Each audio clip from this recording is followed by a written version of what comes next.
Hi guys, welcome back to my channel.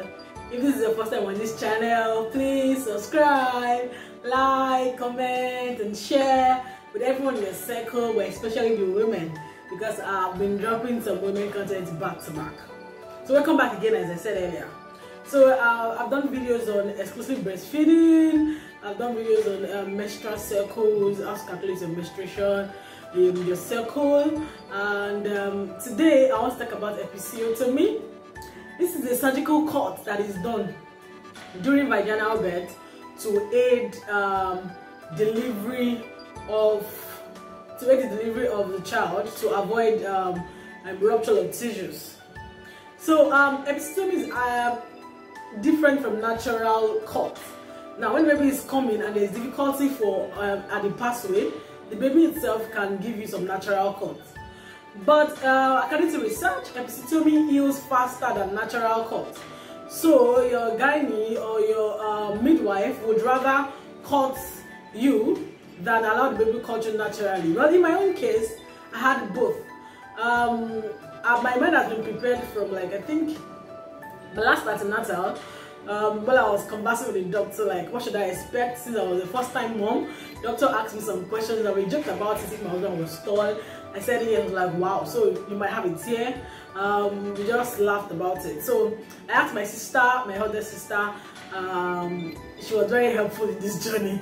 So I asked her about natural tear, although she was very careful not to budge me with some information, so I wouldn't be scared. But then I got the right information from her. So she told me about the tear, but she didn't elaborate too much, so I won't be worried. So when we got to the clinic, while I was trying to give birth to my baby boy, the midwife mentioned that they would have to cut me. Thanks another midwife. Well, because I already read a little bit about it and had a prior knowledge, it wasn't very strange. So the labor pain was enough. I didn't feel what the scissors was doing to me at that moment. Like, I just want to get it done with. I was very, very highly dilated before they cut it, so I wasn't feeling the pain of the scissors, so just labor pains. So eventually, when the baby came out, the wound, or let me say the cut, was sewn right at the theater before I left the labor room, and the baby gave a natural tear. But the midwife said we should leave that. It's just a small tear on the inside that's going to heal on its own. So she just sits with the tear that they cut themselves. So getting to the room, I spent maybe around 24 hours in the clinic, because I got to the clinic say 6 a.m. And I gave birth around 9. When discharged the next day, maybe around 9:10. So roughly 24 hours, because there was no time for monitoring. That's another disadvantage. I wasn't being monitored well enough to know if I had recovered fully. So I was sent home. Even my parents weren't expecting that. My mommy came that day when she learned I was in the labor room. But getting here, she was not prepared, like with clothes and so she had to go back, thinking that we'll still be at the clinic that night, so they will just come the next morning. But we're discharged that day, so it was just me and my husband and the baby. I'll do about that vlog on our first night with the baby alone. Our first time with the baby alone. How clueless we were as first time parents. We were not really clueless, but of course our first time. But then we've gotten some research. If you get a bit closer to me, you know I make a lot of researches. Even while at the clinic, I used to make sure I have data before you administer any drug on me. And it's God that's actually seeing us through. But this is our country. You have to be very smart. Before any drug is administered on me, I quickly go to Google. If there's any processing to be done on me, I go to Google, search, oh, what's this? So I'll know what to expect. I know when to caution and think maybe what you're doing is not right, or what are you doing? So I'll be able to question. That's another thing you learn to do. Question them. It's your body, it's your life. If you do not question, if you don't know what's going on with your body. So back to my episiotomy story. So when we got back to the clinic that day, I think the midwife just mentioned randomly that, oh, I'd have to do sitz baths. Well, proud to this time too, I'd gotten all these things. Actually, I got everything that I needed. Sitz baths, even while I wasn't sure if I was going to do a CS or a vaginal birth. Because as much as I loved to do a vaginal birth, I was sincere.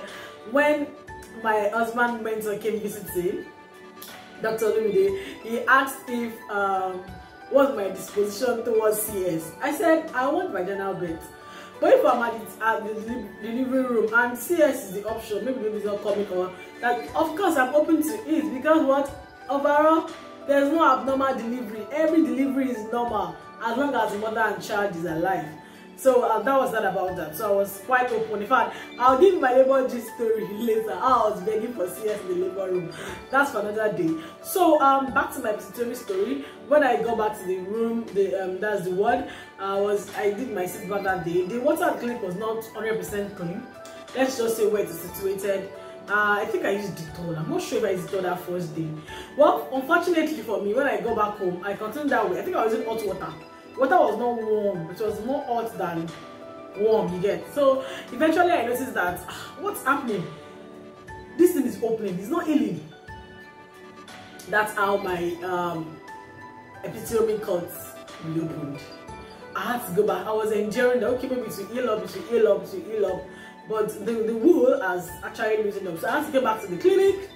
When I go back to the clinic, I was thinking, oh, they will do what they need to do. I think I go back to the clinic. I went back to the clinic before, even before naming, that's before 8 days.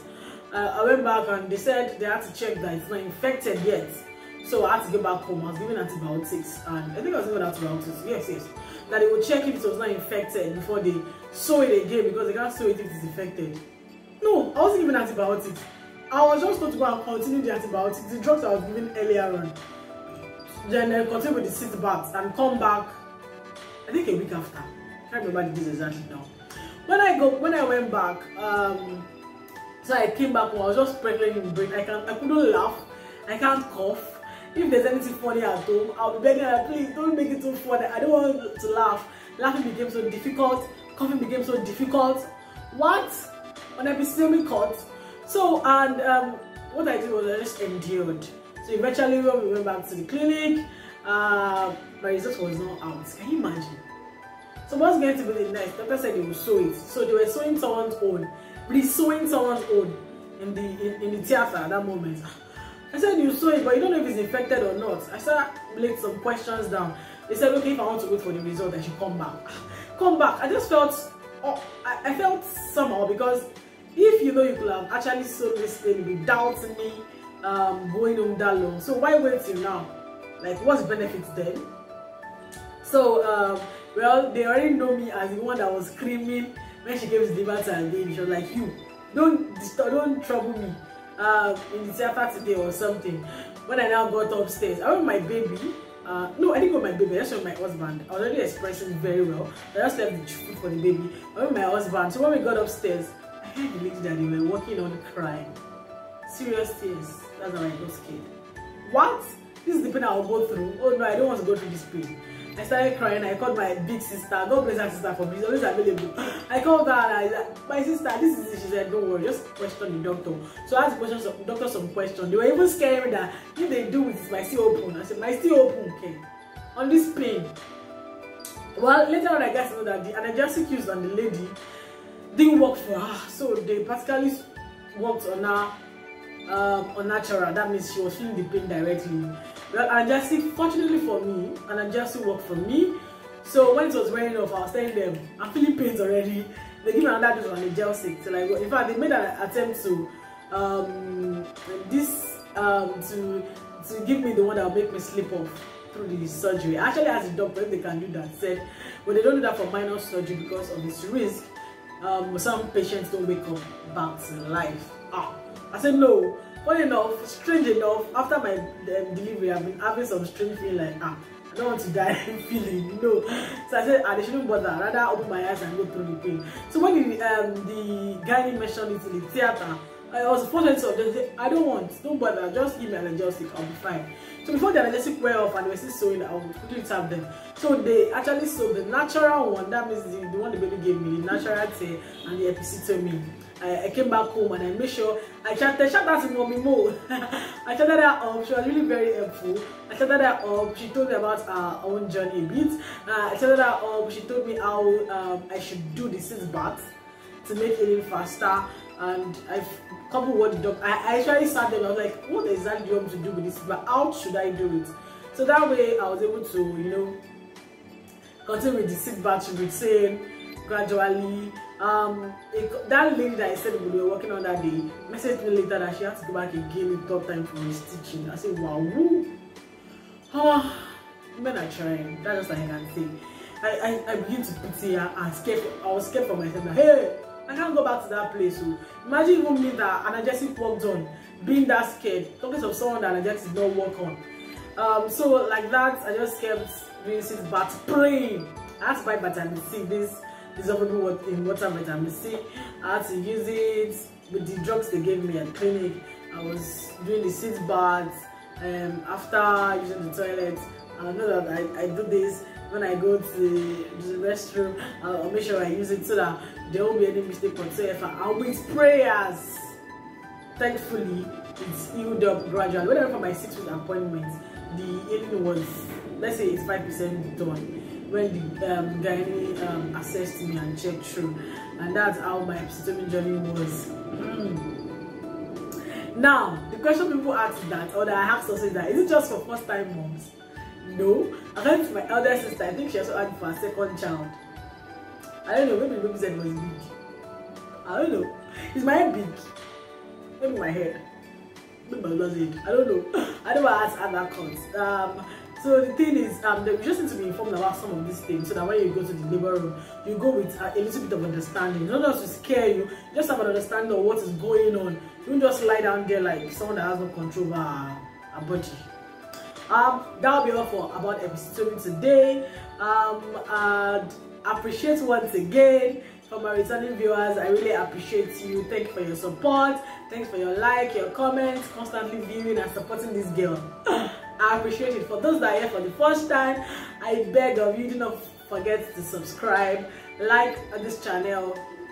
We promise to actually drop videos that are helpful to women. But you know, if you check, I actually drop one of the videos, my traditional wedding video, which everybody can watch, even a child, because it's funny, you know. That was funny. Anyway, so let everyone follow this channel. There are educative content that we drop here. Thank you guys once again. Have a good time. See you next time with another topic. Bye.